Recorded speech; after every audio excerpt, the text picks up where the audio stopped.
God bless football, Billy Gill. God bless football, Mikey, eh?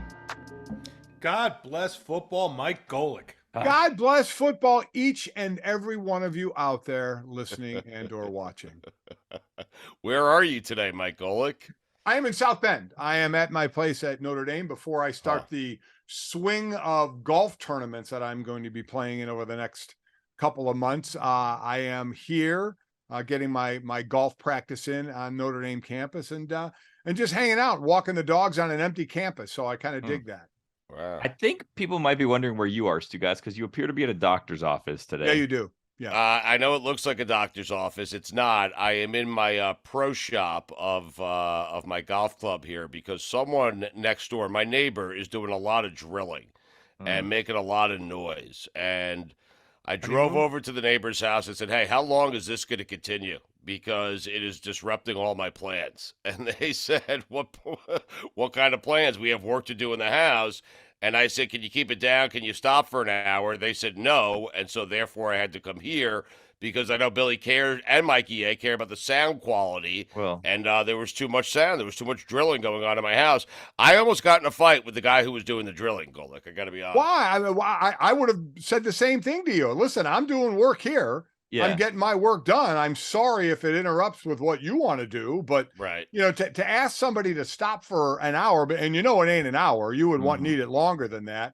Yeah. Sorry, man, that's not happening. But so you got a little who got agitated first, your neighbor or you? Well, I got testy because it's very loud in my house. It's been going on for days. It just won't stop. And so I just went over there and said, "Hey, when is this going to end? And can it end at least for an hour?" To which he responded, it will take as long as it's going to take. I don't give a shit about what's going on in your house. Wow. I have a job to do. Get out of my face. That's what he said to me. Wait, Yeah. was this the actual neighbor? Was this the neighbor? No, the neighbor's not even worker? there. I got the worker. Okay, I knocked on the door. The worker came out. He came into the driveway. I thought we were going to throw down. I really did. I don't even know what I'm talking about Would have here. gone poorly for you, probably. He would have mopped the floor with Yeah. me, okay? The guy was big. He had big biceps. I was thinking, man, I could use Mike Golic Sr. right now. I need some muscle. And I quickly ran away. I would have been on his side. I'm not Yeah. stopping my work. That's my job. I'm going there to do. I'm not going to stop for you. So you made the right move, and go into your club. Right. I like that he has that work ethic too, because I've had work done in my house in the past. We had this leak and we had to redo a lot of the house. And I kind of felt like there was some lollygagging going on and it took a really long time. But this guy seems to mean business and he's going to be there as little as possible so he can already move on to the next job. I like that. You like him. So you I guys do. you guys all side with him. Is that what you're saying? Well, I mean, you went and asked someone to stop doing their job so that you could record a podcast. Like they're going to say, he's been doing the job for weeks. If he was any good, the job be done by now. I mean, You don't know that. Stop. Yeah, you don't know Stop. what he's doing. Listen, my dad was a bricklayer. He went out on jobs like this. I went out on side jobs. These guys work, man. They work. And you know what? He's right. You know how long it's going to take? As long as it needs to take. That's how long it takes. I guarantee you, I hand him $100. He stops for an hour. I mean, Did you think why about didn't doing you? it? Yeah. Why didn't I was you? thinking about it. I didn't have a hundy on me at the time. There you go. What? That's a stunner. Yeah. I have a question for you two guys because I read somewhere, I guess we'll get into football at some point. I read somewhere that your golf course was shut down for like months because they were resodding the greens or something. Yeah. Is that the case? So what do? You look at a golf course you can't access? They're redoing the entire golf course. All the members here have a stake in the golf course. So there was a vote. Do we shut it down, redo it, renovate it? It probably needed to be renovated. So we're gonna be without a golf course here. God, this sounds terrible. Until the end of this year, pretty much. Wow. And so what we do is we go to other courses in the area. Like I've been playing a bunch of other courses around my house. And so it's frustrating. It is. I love golf. I want to play golf, but there's a lot of construction going on. And so, We all have our own adversities, I suppose. I know these are first class problems that I'm. Well, not so comfortable that's exactly talking right. about. I was just know. asking- My golf course was shut down. Yeah. Oh no. I was just curious to know how busy your pro shop would be, knowing that the golf course. There's isn't no one running. here. That's why Yeah. there's room for me. Like Got there's it. one guy here because what he does for all the members, he handles like all the members who want to play golf. We have reciprocal courses. So he handles all the tee times for those courses. So there still needs to be one person here. There was one person here, and he was nice enough to let me use his office to tape today's show. All right. God. So you put another person out of work for the time being. For an hour. Yeah. I gave him a C note. Yeah. Yeah, there you go. I wasn't giving it to the guy who was doing the drilling. Golic, you do your own drilling, right? Like you have no workers coming to the house. You do it all by yourself. I do everything I can that I can handle by myself. I have a line for everything of how far I'll go. The two where I don't go far are electricity and water. Right. Because one, I could lose power and not have my TVs or Wi-Fi, which would be bad. Two, I could flood a basement. So everything else, like, construction, wood, things like that, I'll try and go further. But those two things I kind of go easy on because I don't want to screw anything up. Though I have been successful in the past at some of that. But for like the area I'm in now is an unfinished part of my basement. I might drywall it myself. Ooh, Right. that's fun. Yeah. That's fun. Yeah. What do you know about this, Billy? I have my bag of tools next. So when I bought this house, it was a fixer upper, and I did a lot of things that I had to do to save money, and because I have a dad that likes to do stuff like that, and he thought it'd be an adventure. Now it took forever, and my wife was not happy that we were doing most of the work because of how long it took, but it was fun. Just the other day, I glued down some baseboards myself. My dogs had like gnawed on the corners of others. I got this like fake like putty wood that I put on there. I reshaped the corners. I sanded it down. I painted those out. I mean, I'm having a good time. I have a bunch of tools here that I can play with if you'd like. Big circular saw. I was actually looking into chainsaws. Play with the saw. I want you to play with the saw. Chainsaws.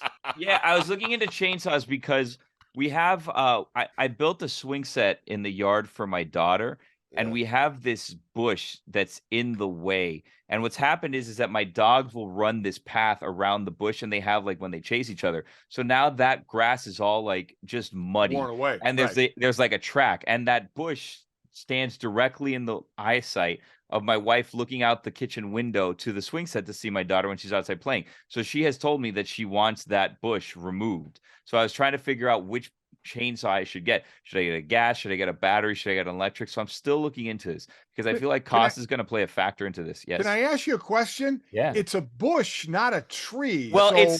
it's a bushy tree. So it's actually two that are right next to each other, and it's like almost bulb shaped, but it has two like roots. So it's something that I can easily chainsaw. It just looks like a bush because of the fact that it's like lush and rounded, but it's really a small tree. Why don't you get yourself an axe and really go that way and use the axe and chop the tree down? So there's two things, right? I'm a big Chuck Pagano guy. I keep chopping. So it's in kind of like my mind all the time that I should keep chopping, but I also need to do a precision cut because I have a little oak tree that started growing out right next to another tree that is going to grow to some massive size. So I need to get rid of that one as well, or the roots are about to take over underneath the terrace and wreak all kinds of havoc. So I'm thinking because I need to make two cuts to get a saw, because I'm going to have to cut that one because it's right up against another tree. Lots of yard work that needs to be done. I also went to Mike. I went to a tool store. There is a parking lot sale at a tool store the other day. Oh my God. The things that I could show you about. Look at this. Look at this. A 70-piece screwdriver set that I'm just gonna there you go. Yeah. Oh, I love that stuff. And that's the thing about tools. You never throw tools away. You always I've acquired enough tools over time to give Mike a set, Jake a set, Ben a set, my son-in-law. You never throw tools away. You always find something to do with them. The problem with that tools cutting it up right now. I got to be honest with you. Yeah. The problem with that set is that I really only needed. I lost my number 2 screwdriver, right? Jesus. My PH2 screwdriver. It's It's the most common one is the number 2 screwdriver. So I was always needing to go find a screwdriver or something. So I really only need to buy this one screwdriver, right? But that was 30% off, which $30 is $10 off, $19.99. I said I can't. The tag's still on it. I know I haven't used it yet because I bought that multi 70-piece screwdriver set. It's $10 off. I'm never going to see that deal again. So why not? I'm going to lose another one. I got these little needle nose pliers here also.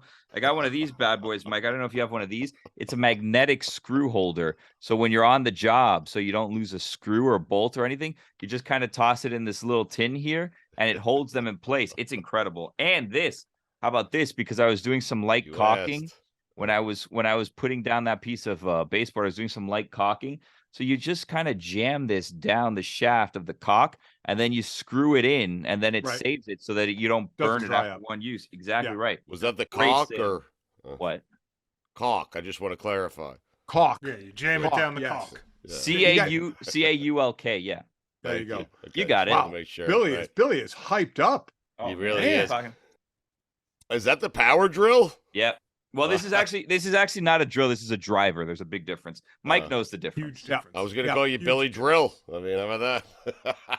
You like that? Drilly Gill.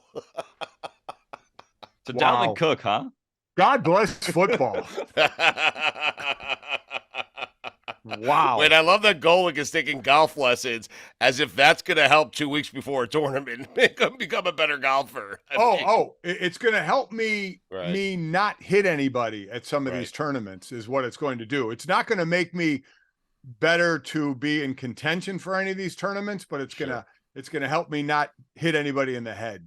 Okay. So in a couple of weeks, well, you have your charity golf tournament coming up. Yep. And then a couple of weeks, is it after your charity golf tournament? You and I are going to be out in Lake Tahoe. In Lake Tahoe. This coming weekend, I actually am playing at Greg Olson's tournament in Kiowa outside of Charleston. Nice. And then my tournament is June 25th, 26th.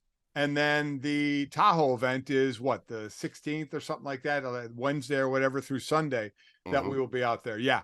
I've never golfed more than 2 days in a row, and I've never walked more than 2 days in a row, and I have to do 4 days. So I'm scared to death. You are going to love walking the course at Tahoe. I can't speak to the other courses, but walking that course at Tahoe right along the lake, Mike, it's so scenic. It's beautiful. You're going to have a blast. I'm so happy that you're going. I really am. I am too. I am very happy at that. And I just want to be good enough not to hit anybody or be embarrassed myself. That's my goal. All right. We're gonna talk to Golic. There is some news that Mike revealed to us about Notre Dame in a prominent position, and I think I have the perfect replacement for the person who's leaving, and he may or may not be a part of this show. We'll discuss next.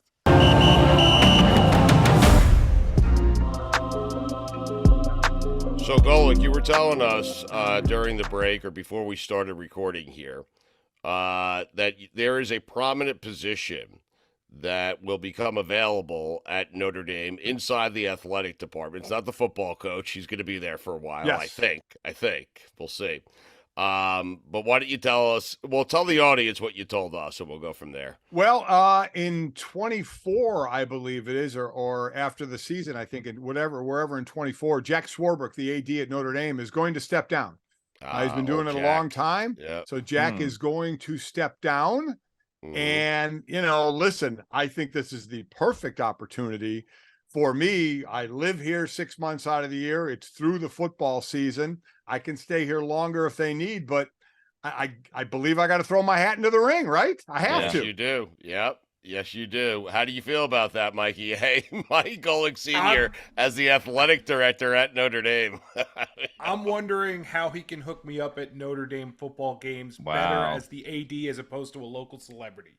Right. Like, which one is better for me? Well, all I know is as the AD, I'll have access to my suite.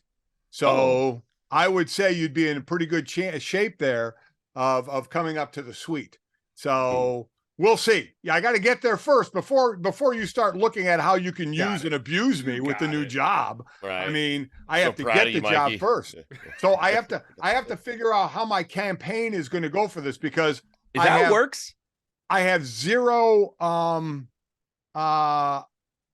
experience doing this. But I have. Show me somebody who loves Notre Dame more than Mike. Exactly. You know what I have? I have 60 years of life experience. There you go. And I think that goes a long way, which a lot of it was spent right here at Notre Dame. So I think I could put together a pretty good interview for this. When you say your campaign, does it work like that? Like when you're running for school president, like you make poster boards and stuff like that and there's a vote, or no? Oh. No, I think you just go to the president, Father John Jenkins here, and try and get myself an interview and get in front of him. And whoever else is going to, well, I'll lose there. There's plenty of people that can write bigger checks than me.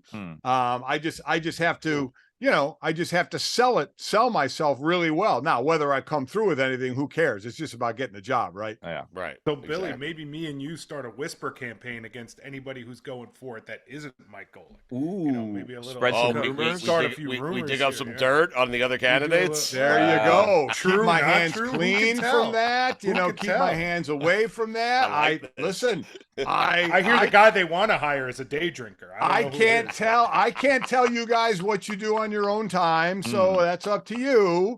But there'll be some payola for it in the end for you. Maybe Father, whatever his name is, gets a little bit into the Holy One, and we start saying, "Hey, you know what? We'll put it out in the press." Father Jenkins, good dude. This is going to be, again, with no experience, this may be a hard sell, so I may need help in all aspects of this. Why don't you get Father Jenkins on the show next week? We'll try to talk him into this. Can we do that? That's a pretty good idea right there. No, I don't. Yeah. I think it will hurt your chances more than it will help it. If I'm going to. That's true. I never want head coaches to come on this show because I'm scared of what you'll do. So I wouldn't want the president of Notre Dame coming on. But Billy, this is a good idea. Let's get Father Jenkins on. Yeah, let's do that. Now, Mike was in favor of it until you talked him out of it, Billy. You know what? It is God bless football. That's true. Thank you. Initially, I thought, good idea, but I thought about it then for about a second and a half and realized what a horrible idea. Not only would I not get the job, he would make me sell my house here on Notre Dame Avenue and take away my season tickets. I would be an outcast. So let's not do that. I'm a little, and I don't want to, I feel like, Mike, I don't want to say we're friends. We're friendly-ish, right? I don't like the job for you. I don't. Well, because I feel like right now you're this beloved father figure, right? In the media, and you're very well liked. And when you're in that position, it's very easy for that person to be hated, right? And I don't think that it'd be great for you to be in there. And if things don't go great, because as you said, you'd be kind of new at this, not a ton of experience. Yeah. What would happen if you lived there? You live there half the year and then everybody hates you. Then you have to sell the house and move. Why would you want to go through all that? There's another angle here too. Billy's right about that, Mike. And the other angle is I'm assuming it's a conflict of interest to be the AD at Notre Dame and do any sort of media or sell beef jerky or sell diabetes medication. And so you might really want to think this one through. There has to be a conflict of interest there. Well, I mean, that's something I discuss in the contract negotiations, right? That I could still do media, that I could still sell my soul to anybody out there that wants to give me a check, things like that. I mean, that's part and parcel, right? You're missing it, Stu. It's the official beef jerky of Notre Dame now. Oh, you're right. See how you do that? But exactly right. Also, the official diabetes medicine of Notre Dame. With side-by-side signs. With it being Notre Dame, though, if you can't sell sponsorships, maybe we sell indulgences. Sell indulgences? Yeah, isn't that you sell you pay off the church and then they forgive you of your sins? It went back into the times of the times back in medieval time. Never mind, we'll just keep it moving. It was a Catholic joke. Billy, you're starting to act like the tool that you bought. So whoa! Hey now! Hey-o. I was actually thinking, the way you kind of weaseled your way into Northwestern, and you got your daughter in there, and now you're in the Northwestern circles. Maybe this is a way to get in the Notre Dame circles. Wait, Stugotz to get into Notre Dame circles? Yeah, maybe he goes out for the job of AD. Well, no, I like Mike as AD, and we're all working for Mike. We have positions within the athletic department. I like that. I like that. Yeah. I like that as well. I like that. Yeah. The campaign begins. Yeah, you would hire us, right, Mike? Yeah. Just believe that. Yeah, we'll go with that. Yeah. Mike, I'm good at sales. I mean, I'll get that diabetes thing done for you, okay? Yeah, I'm going to work on that. As my Sorry in Advance podcast still has no sponsors, we're all good at sales. Huh? I got to be honest with you, Mike. I got to be honest with you. I think the best Golic for the job is probably your wife or Sydney, if you want the truth, right? You would agree? Yeah. Oh, yeah. They no doubt would be your better wife doesn't off. give a bleep who likes her, who doesn't like her. That's exactly right. Yeah. Yeah. She can like or hate somebody just as good as anybody else. So that's not a problem. Mike, in the NFL, there's some I guess we're less than 100 days away, so Yeah. congratulations to everyone, because I can't get into football quick enough. I'm tired of watching hockey. But Mike, I think the DeAndre Hopkins stuff is interesting only because DeAndre Hopkins is a guy that could really take a team like Buffalo, Mike, or a team that needs a wide receiver who's close, who's knocking on the door. I know he's visiting with the Tennessee Titans, and we'll see how that shakes out. But I think, DeAndre Hopkins, when certain teams say they're a player away or a wide receiver away, they get DeAndre Hopkins, and they're going to be a great team. Meaning, if you had Diggs and DeAndre Hopkins, oh my God, Buffalo would be even better than they are now, So I've always said this about, free agents, whether it's a player, whether it's a coach, no matter what the sport is, what does the particular player and or coach, in this case, a player, what are they looking for? He's 31 years old, right? Yep. He's made, I think, $114 million in his career. He has been all pro. He's been considered the best receiver in the league at times. So what does he want? Right. Is his next move geographical? Is it a relationship, like he's going to visit Tennessee? Vrabel was with him when he was in Houston. Vrabel's on the defensive side of the ball. Right. Is it a ring? Is it money? I don't know. Now, we keep throwing out a Kansas City or a Buffalo. We don't know if those teams have talked to him. We don't know what kind of money he's looking for. And maybe he does a 1-year deal betting on himself, goes to a team like Tennessee, where the leading receiver, I think, had 53 receptions. Now, you have issues at quarterback there, but you go somewhere, be the man for that 1 year, bet on yourself, and then sign a big deal after that. You saw Beckham sign the 1-year deal in Baltimore. It's getting, 15, 20 mil in that area. So is that something to think about? Because I haven't heard of the teams that are either Super Bowl champs or right there. Have we heard of any that are courting him? And again, I don't know what his ask is money-wise either. So there's a lot that goes into a player and or coach that is going to move somewhere else and actually has choices. Is what drives them at this point?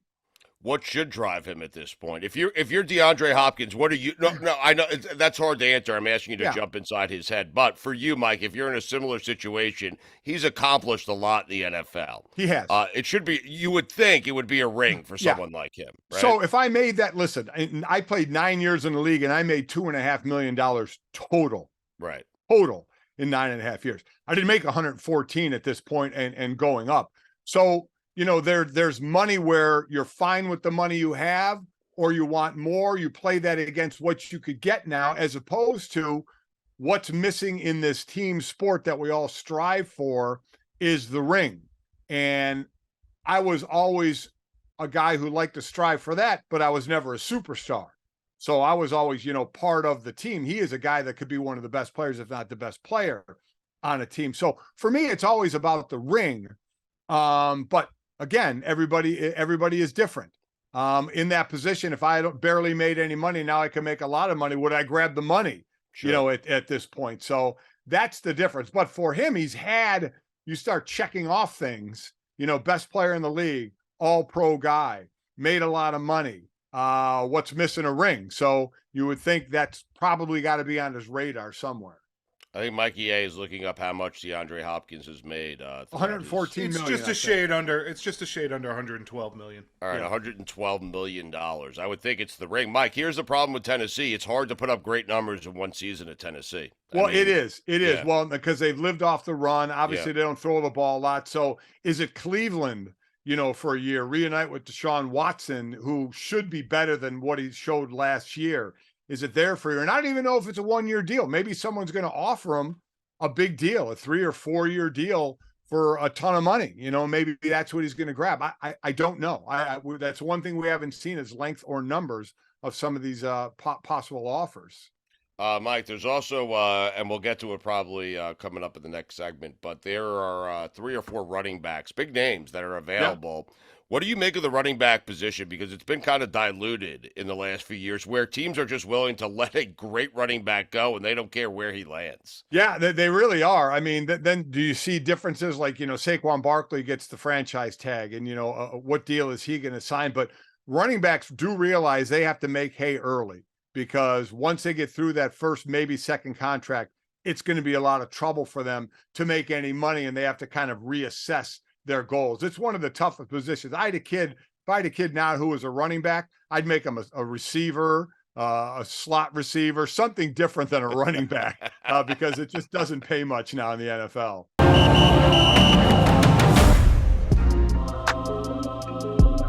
We'll get to the running backs, I guess, in a second. But Mike, we just kind of got away from the whole idea of you being the AD. And how would you start? What would your first order of business be if you did get this job? Like, let's say we have Father come on and we talk you up and he says, you know what? The search needs to go no further than this. I was just on God Bless Football. You're in, Mike Golic. You got the job. Where would you go from there? Likely outcome. My pay probably is where we would start this. Well, we're assuming that's negotiated already. You now have the job, and what Billy is wondering is, what is your first order of business?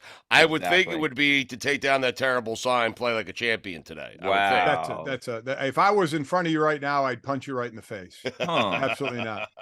Yeah. Like the drill guy?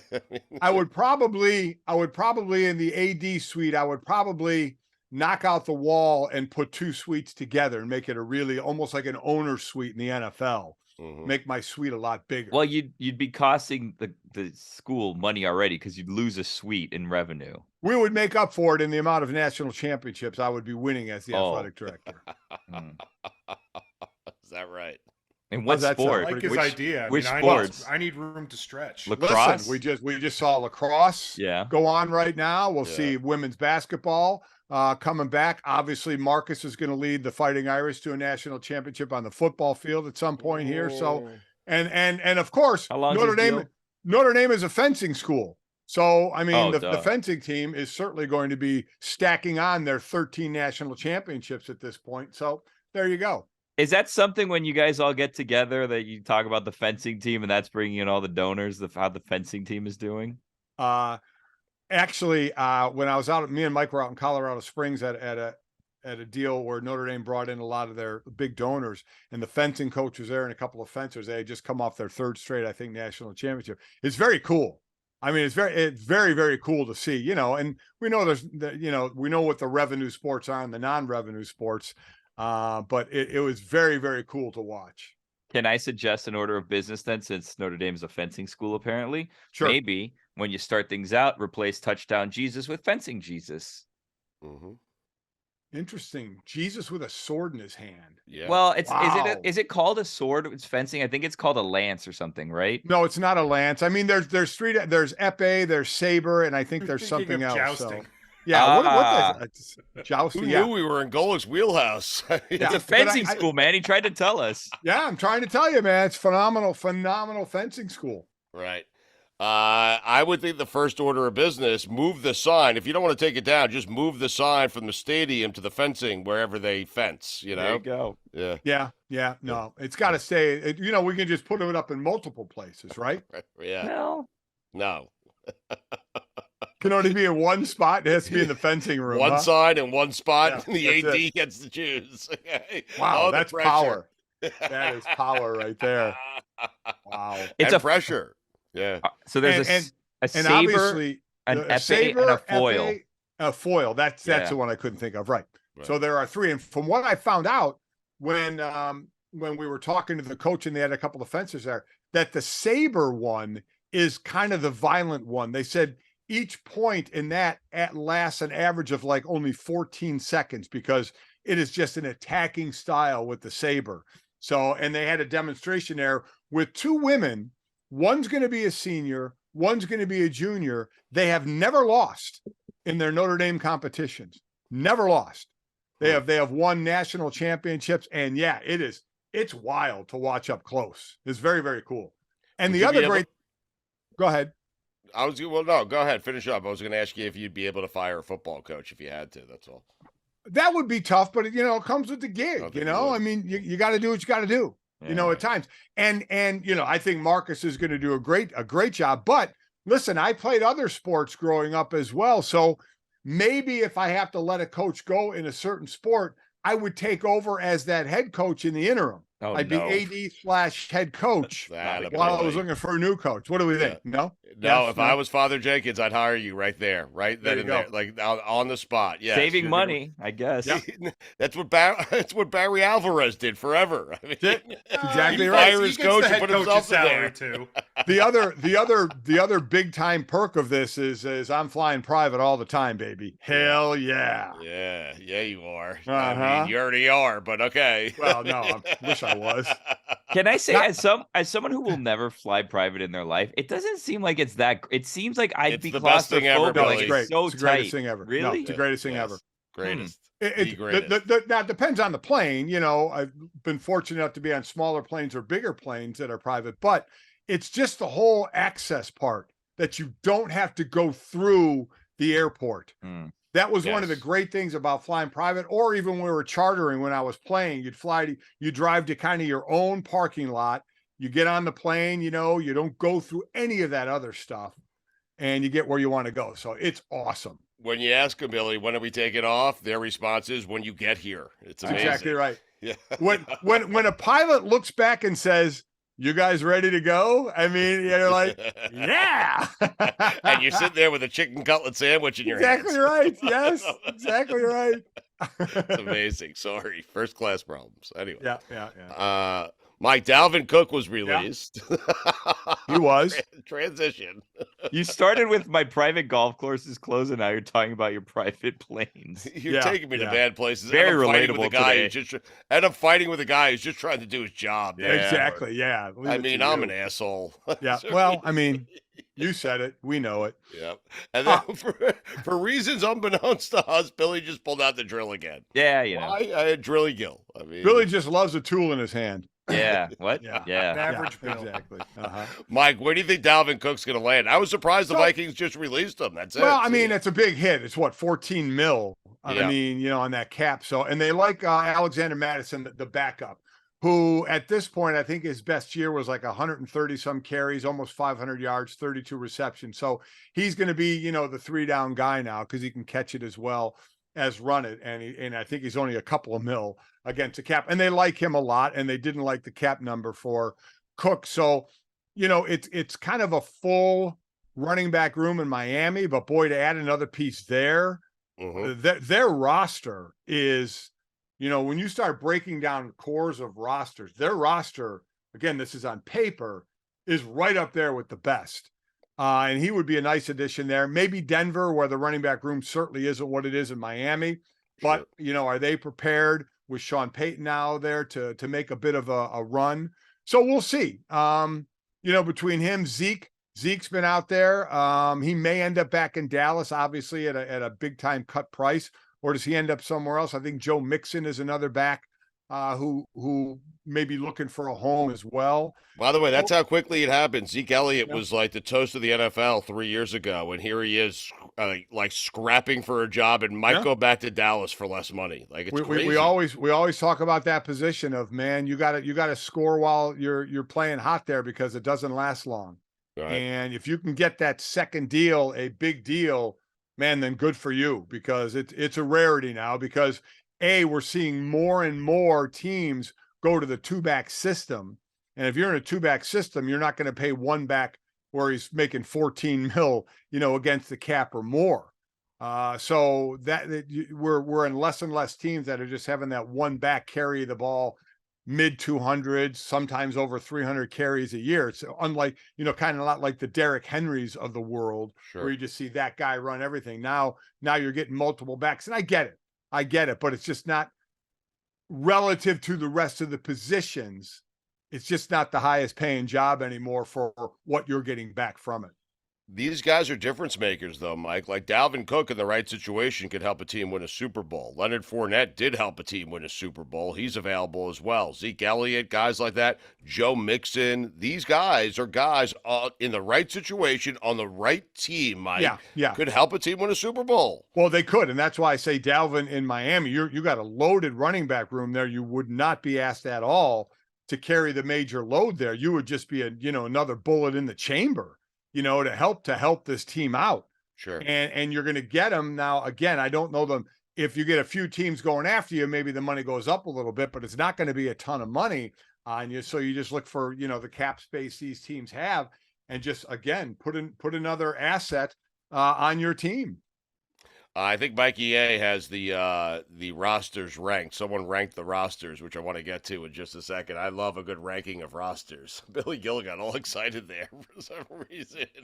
Just don't ask me to rank anything. I just love rankings. Oh yeah, I forgot about that. Where are your top 40 linemen that you said you would rank for us? Ooh, are we revealing 40 to 35? A, I never said I'd rank them, and B, I never will rank them. I hate ranking. I hate ranking players because I don't like doing it. I think it's I'm Is not it a fan of it. Is it what? Is it mean? Is that why? It's not mean. It's not mean. I just don't want to go through the there are two things I despise: ranking the top whatever, and also in college when you're getting ready to go into the pro level. This guy reminds me of this guy. I hate it. This guy in college reminds me of Walter Payton or Barry Sanders or some great player that has had a Hall of Fame career. And you're saying, yes, this college guy who's never stepped on the field yet reminds me of this one of the greatest players of all time. I hate it. I have a 2-part question for you. One, who were you? Mike Golic reminds me of X. And then 2, who was X reminds me of Mike Golic? Pick any mid-level defensive interior lineman, okay? I mean, we're all the same, right? That's the where next you go Mike with Golic. Yeah. God. But did you remind anyone, did you remind any of the draft experts when you were coming out of a guy who had played before you? No. No. You're one of a kind, Mike. Oh, yeah, that's great. It. Yeah, that's it. That was one of a kind. But I just can't. Who does it remind you of in the NFL? Just stop that. I hate it. You're right. We're sorry, Jesus. By the way, there has to be other things that upset you other than those two things. Yeah, there are. Yeah. Those are just two of them are on this show. Because you asked me to do a list of top 40. I don't even want to do a list of top 3, let alone top 40. Yeah, but you're like, there's 2 things I despise. There has to be more. I mean... Well, there are more. That just happen to be the topic of the conversation. As they come up, I'll let you know what I despise. The top 2 things, some might say. Grab another drill, Bill. But I have a serious question for all 3 of you guys, and we'll start with Golic. Damar Hamlin suited up, practiced for the first time since he went through that terrible ordeal in Cincinnati last year, Mike. And I'm just wondering, I was thinking about it when I read the news, if I'd be able to go through what Damar Hamlin went through last year and ever play the game of football again. And I'm not certain I'd be able to. We've spoken to certain players who said to us, hey, I had no idea that could happen to me out on a football field. And yes, it has me rethinking the entire game. And so, Mike, if that happened to you, and I know this is a really difficult question, but do you imagine you'd feel comfortable going back out there and playing again? So obviously the first thing you do is, and which I'm sure he's done, is you ask, can this happen again? Right. And I'm sure there's a percentage that it could, but that we don't know because this was such a freak thing that happened. And then quite honestly, Stu, because this question went back, when I was playing, you saw more guys get carted off the field who lost feeling, in their body with the hits that they took when you were allowed to have different kind of hits in the NFL. And I would always be asked that question as well after I retired and was doing the show at ESPN is, if you laid on that field after a hit and couldn't move, and then obviously you got all of your feeling back, and would you want to go back out on the field? So I've had questions like that. This obviously different. You've actually passed away and you need to be brought back to life. Yes, right. I think a lot of it, Stu, is where are you in this? He's 25. Okay. If I was young before I was married, or even after I was married, but didn't have kids yet, there would probably, I would 99% say, I'm going back on the field. We're all young and dumb, and say, sure, this won't happen again, or, okay, that was horrible, but it's not going to happen again. I will beat this and I'll get back on the field. If I'm in my 9th year and I have 2 kids, Mike and Jake are both born, they're a few years old. It's before we had Sydney, but I'm going to have a third kid or whatever. You rethink it a little bit and you say, okay, I got kids now. I'm getting a little older. Is this something that I want to mess around with? So I think that comes into play. Younger, a little less people around that you're responsible for. You may say, I'm going back. And quite honestly, as you're older, some may say that as well. But that would be my barometer of, if I have a family now, I have a wife and I have kids. Where you're at in life. Is that, do I want to risk that? So him being 25, I think I could easily say, being that young now, I was married by that point, but if I was not married or if I was just married, I still think I would, yes, go back out in the field. Billy, you think you'd be able to do it? I think exactly what Mike was saying. I think the fact that he's so young, he's 25, he still feels like he has something to prove. And it's not like a nagging, persistent injury history that he has there, right? It's something that kind of happened. And by all reports, it seems like he was out of it immediately, right? So we don't even know how much memory he has of what happened. So it was just one split second to the next. So there may not be that now, obviously there's the recovery time period that he had to get back to where he is, but he probably still has something to prove. He doesn't have in the back of his head. I mean, I guess he could have, what if this happens again? But you talk to your doctors, you assess the risk, and you say, you know what? He's made the decision to go back there. And I think that a lot of young athletes that still feel like they have a lot to prove, that they're not supporting, young children, spouses, whatever, might make the same decision, even if it is an injury history, right? Like, athletes are just wired to want to go out on their own terms. And when that's kind of taken from you, sometimes you say, you know what, this isn't how it's going to end for me. Like, I still have something left to prove. I want to show people that I belong, that this won't be what ends me. Like, I will go out the way I decide. So what I'm thinking here is, Mikey, would you do it before I respond to that? I think they said it. I think they said it perfectly. Okay. It's really his choice, and if that's what he wants to do, that's how he wants to live his life, and that's great for him. What, Mike? I guess what I'm getting at is there's a mental block. There has to be a mental block for him. Like, yes, I think we all agree. Okay, if the doctors cleared me, depending on where we're at in life, do we have kids? We get all that. We factor all that in. Once you get out of the field, though, and you have to tackle a guy, and his helmet is coming right at your chest, don't you think you're pulling up a little bit? Like, it's going to take a minute for him to get past that. The toughest thing, and this obviously is a major thing, where we're used to dealing with blown out knees or ankles or elbows or shoulders or whatever. And one of the most difficult things coming back from an injury is the mental side. You do all the physical rehab enough to where a doctor says, you're good to go. But then you got to get out on the field. And is my knee good to go when I have to go full tilt and make that first cut? Is my knee going to be okay? That's what you have to get past, because you're physically fine. You've rehabbed. The doctor says you're ready to go. It's now getting over that mental hurdle. This is a guy who took a hit in the chest and literally died on the field. Okay. So to think that won't be in his mind, because he'll have really nothing close to that until preseason games. Nobody really goes balls out anymore in practice. So that won't happen until preseason games, when you're playing another team and there's going to be a hit. To where, how does he do that? Does he try and use his shoulder more so his chest isn't exposed? I don't know. But to me, that's the mental side of it. He's been cleared. He's practicing. So physically, he's okay to play. But man, that does not mean you are mentally ready to go until you can get out on that field and not think about it. Because when you think about shit and you get nailed with it, or that's a lot of times when it's in your mind, it can happen. So you got to play clean in your mind and be able to go 1,000 miles an hour, which the mentally is the harder thing to do.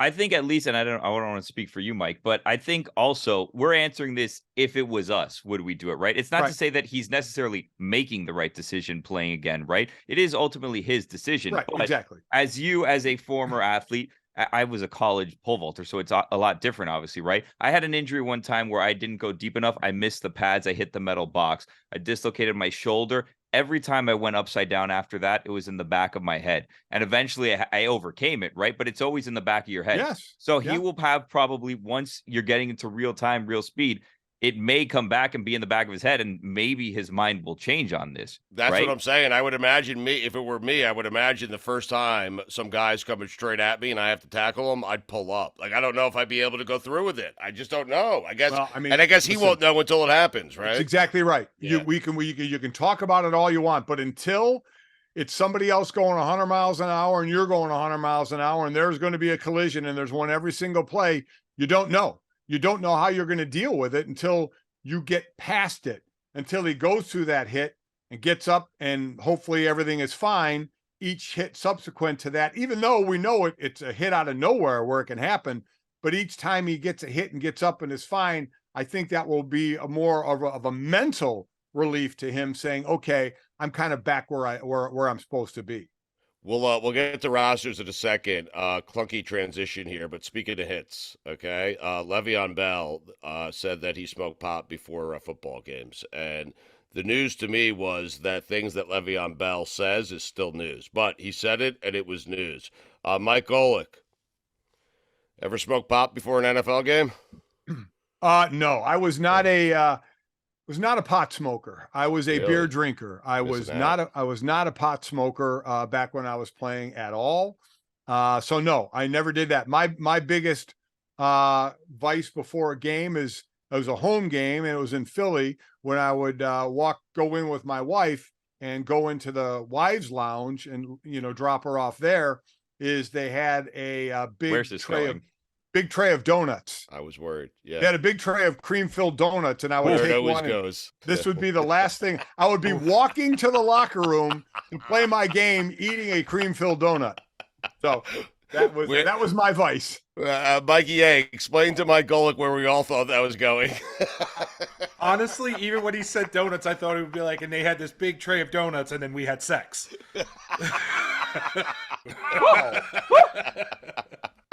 Oh my God. Right, my wife's going to hear this and throw up. He doesn't listen to this. Come on. Come on. We know that. Who do you imagine? The Jets better be on there. Who do you imagine? Who ranked these, Mikey A, the rosters? Was it ESPN? It was ESPN. I'm trying to see who it was at ESPN. It was Seth Walder. Oh, okay. Seth. Analytics. All right. Mike, who do you imagine has the best roster? I think it's probably San Francisco, right? Best roster in the NFL, top to bottom. Who I think, or who do I think? Who do you think? Who do you think?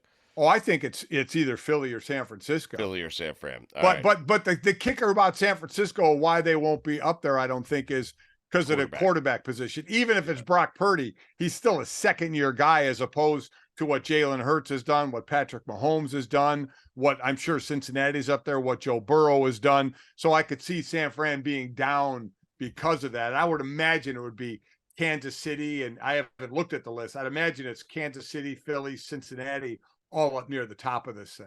All right, let me go ahead and just put you guys out of your misery. Wait, hold on. I want you to do top five. 5, 4, 3, 2, 1. But for the first time, I don't know if they're in there or not, but perhaps the Jets have a top 5 roster for the first time in franchise history.